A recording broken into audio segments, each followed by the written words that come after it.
यह कहानी है दो दोस्तों की, रमेश और श्याम की, जिनकी जॉब 25 साल की उम्र में ही लग गई थी और उसी समय दोनों ने भी अपनी 10,000 की हर महीने की एसआईपी शुरू कर दी। दोनों ही अपने फाइनेंशियल फ्यूचर को लेकर बहुत ही एक्साइटेड थे, लेकिन उनकी रणनीतियाँ थोड़ी अलग-अलग थी, यानी कि अलग-अलग स्ट्रैटेजी दोनों ने बनाई थी। अब रमेश ने क्या किया, उसने पारंपरिक एसआईपी को फॉलो किया। सिंपल, बस एसआईपी करते चलो, 20 साल तक एसआईपी करो। श्याम ने भी वही किया, लेकिन थोड़ा सोच समझकर। कुछ चेंजेस के साथ उसने अपनी स्ट्रेटेजी बनाई। अभी दोनों भी 13 से लेके 15% का रिटर्न एक्सपेक्ट कर रहे थे। अब क्या होता है, समय बीत जाता है, 20 साल पूरे हो जाते हैं। अब 20 साल बाद रमेश अपने पोर्टफोलियो को देखकर बहुत खुश होता है, क्योंकि उसकी इन्वेस्टमेंट लगभग 1.5 करोड़ पहुंच चुकी होती है। तभी वहां श्याम पहुंच जाता है। तो रमेश श्याम को कहता है कि श्याम मेरे दोस्त, याद है तुम्हें, हम लोगों ने एसआईपी शुरू की थी और उसी एसआईपी से अभी मेरे पास 1.5 करोड़ तक का अमाउंट जमा हो चुका है। मुझे तो बहुत ही बढ़िया रिटर्न मिला है। तुम्हारी एसआईपी का क्या हुआ? क्या अभी भी चल रही है कि तुमने बंद कर दी? बताओ तुम्हें कितना रिटर्न मिला? श्याम ने जवाब दिया कि हाँ, मेरी एसआईपी अभी भी चल रही है और मैंने 3 करोड़ 10 लाख तक की अमाउंट जमा कर ली है।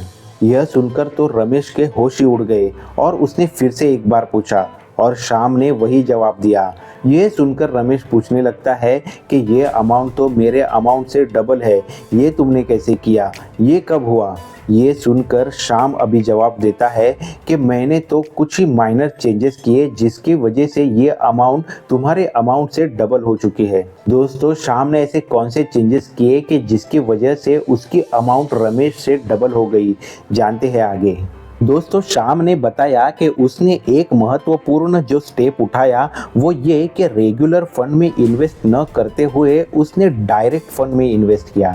और ये डायरेक्ट फंड में इन्वेस्ट करने की वजह से उसका 1% तक का रिटर्न जो एजेंट को देना पड़ सकता था, वो उसको एजेंट को न देते हुए उसके इन्वेस्टमेंट में ही कंपाउंडिंग में मदद करता रहा। और जिसके वजह से जहां रमेश को 15% का इंटरेस्ट मिल रहा था, वहीं पे वो रेट श्याम के लिए 16% का हो चुका था। अगर हम कैलकुलेटर पे भी देखें तो हमें समझ आएगा, अगर 20 साल के लिए 10,000 की एसआईपी रेगुलर मैनर से करते रहे तो जो अमाउंट एंड में हमारे पास होगी वो 1.5 करोड़ की होगी। और दूसरा स्टेप जो श्याम ने बताया वो ये था कि उसने हर साल अपनी एसआईपी की अमाउंट 10% से बढ़ाई थी। इसी को दोस्तों हम स्टेप अप एसआईपी भी कहते हैं या फिर मॉडिफाइड एसआईपी भी कहते हैं।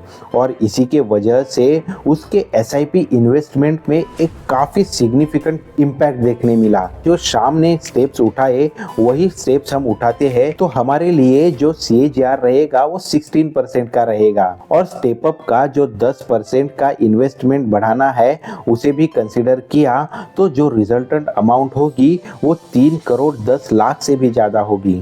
और इन्हीं दो स्टेप्स की वजह से श्याम रमेश के कंपैरेटिवली डबल अमाउंट तक का कॉर्पस जमा कर पाया था। अभी ये स्टेप समझने के बाद आप अगर 2025 में अपनी एसआईपी करोगे तो मुझे पूरा विश्वास है वो आप डायरेक्ट फंड के साथ करोगे। और अगर आपकी एसआईपी अभी चल रही है तो ये आने वाले साल में आप उसे 10% से इंक्रीज भी ज़रूर करोगे। ऐसे ही इन्वेस्टमेंट रिलेटेड हो, म्यूचुअल फंड रिलेटेड हो, स्टॉक रिलेटेड हो, इंटरेस्टिंग इन्फॉर्मेशन ये चैनल पे आती रहती है। तो इसी आसान हिंदी भाषा में इन्वेस्टमेंट नॉलेज के लिए चैनल को ज़रूर सब्सक्राइब करें। जल्दी मिलते हैं नेक्स्ट नॉलेजेबल वीडियो में। Thanks for watching.